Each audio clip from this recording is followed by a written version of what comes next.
जय श्री राम भक्तों, मैं प्रशांत आपका अपने बालाजी स्पिरिचुअल ज्ञान में स्वागत करता हूँ। आशा करता हूँ आप सब कुशल मंगल होंगे। आपके स्नेह और प्रेम से हम भी कुशल मंगल हैं और हम बालाजी महाराज की पवित्र शक्तियों से कामना करते हैं कि बाबा आपके भंडार भरें और आपके ऊपर सदा अपनी अनुकंपा बरसाए रखें। आज का विषय शिवलिंग को लेकर है। लोगों में इसको लेकर गलत धारणाएं अभी लोगों में प्रचलन में आ रखी हैं। वो इसका गलत प्रयोजन और गलत अर्थ निकाल रहे हैं अधूरे ज्ञान की वजह से। देखिए, सावन का माह आने वाला है।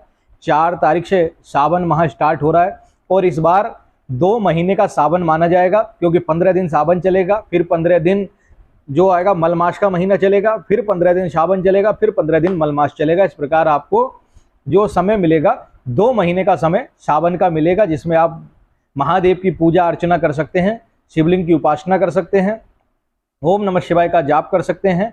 इसके सारा उद्देश्य, सारी विधि आज बताऊंगा और शिवलिंग का अर्थ क्या है ये भी बताऊंगा। वीडियो को चलिए प्रारंभ करते हैं। देखिए, शिवलिंग का अर्थ क्या होता है। अगर हम बात करते हैं तो जहां पर लिंग की बात आ जाती है वहां पर लोग जो है इसको गलत अवधारणाओं से जोड़ने लग जाते हैं, गलत चीजों से जोड़ने लग जाते हैं। लेकिन शिवलिंग का मतलब क्या होता है? लिंग संस्कृत में बोला जाता है प्रतीक, स्वरूप।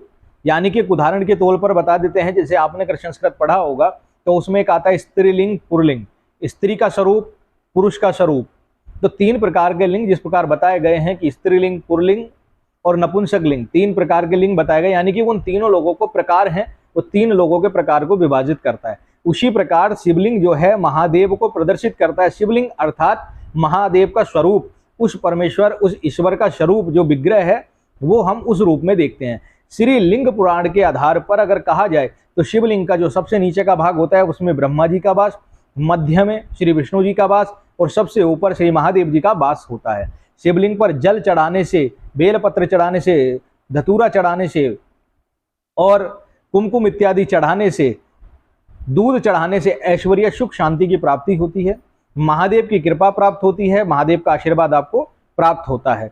देवादिदेव महादेव सब भक्तों पर समान कृपा करने वाले हैं। उनकी शरण में गए, जो भी उनकी शरण में जाता है उसको धन धान्य ऐश्वर्य से संपूर्ण महादेव कर देते हैं। और अगर आप अध्यात्म में जाना चाहते हो तो आपको अध्यात्म की तरफ ले जाते हैं, यानी कि संपूर्ण रूप से आपको हर चीज महादेव प्रदान कर देते हैं। अगर आत्मशुद्धि की बात, अगर आत्मज्ञान की बात होती है तो वहां पर महादेव का ही नाम आता है, शिवलिंग का ही नाम आता है। जो शिवलिंग क्या है? शिवलिंग जो है मनुष्य में भी स्थित होता है। ऐसा नहीं है कि शिवलिंग मनुष्य में स्थित नहीं होता। जो ब्रेन, ये ब्रेन हो गया और ये रीढ़ की हड्डी हो गई, इसको जोड़ने वाला जो बीच में पॉइंट होता है ना, वो शिवलिंग के आकार का होता है, जिसे मेडुला, जो हमारे यहाँ रीढ़ की हड्डी के नीचे पाया जाता है। जिसका क्या कार्य होता है? जिस प्रकार शिवलिंग की पूर्ण प्रक्रिया नहीं की जाती, पूर्ण परिक्रमा नहीं की जाती, उसी प्रकार इसको भी कभी ऑपरेशन नहीं किया जा सकता। इसको जो है आप इसका ऑपरेशन नहीं कर सकते। ये आपके ब्रेन को और आपकी रीढ़ की हड्डी को जोड़ता है, यानी कि नीचे वाले पार्ट को और ऊपर वाले पार्ट को ये जोड़ के रखता है। ये आपके श्वसन में काम आता है, हृदय गति में काम आता है और पाचन में काम आता है। अगर जैसे कहते हैं कि अगर हम शिव मंदिर में जाते हैं तो शिव मंदिर में जाने के बाद इस भाग में कंपन शुरू हो जाता है, तो इसका आकार जो है शिवलिंग के समान होता है। और ऐसा कहा गया है कि शिवलिंग जो है, जिस प्रकार शिवलिंग सारे संसार का संरचनात्मक होता है, लेकिन शिवलिंग से ही समस्त संसार का आधारभूत होता है, उसी प्रकार इसका भी मानव बॉडी में बहुत हिस्सा होता है। तो शिवलिंग को अगर आप कोई लोग गलत दृष्टि से देखते हो तो मत देखिए। वो एक प्रकार के रूप में लिया गया है, उसको महादेव का स्वरूप बोला गया है। शिवलिंग जो है वो महादेव का स्वरूप है। आप जाइए, सावन माह शुरू हो रहा है, 4 तारीख से सावन के माह शुरू हो जाएगा। नित्य प्रतिदिन शिव मंदिर जाइए, सोमवार के आप व्रत रखिए, बेलपत्र प्रभु को अर्पण करिए, जल अर्पण करिए। अपनी मनोकामनाओं की पूर्ति हेतु ओम नमः शिवाय का जाप करें या महामृत्युंजय मंत्र का जाप करें। जिनको रोग है, व्याधा है, पीड़ित है, किसी भी प्रकार से कष्ट है, वो महामृत्युंजय मंत्र का जाप करें, उनको लाभ मिलेगा। उम्मीद करता हूं अब आपको समझ में आया होगा कि शिवलिंग का क्या स्वरूप है।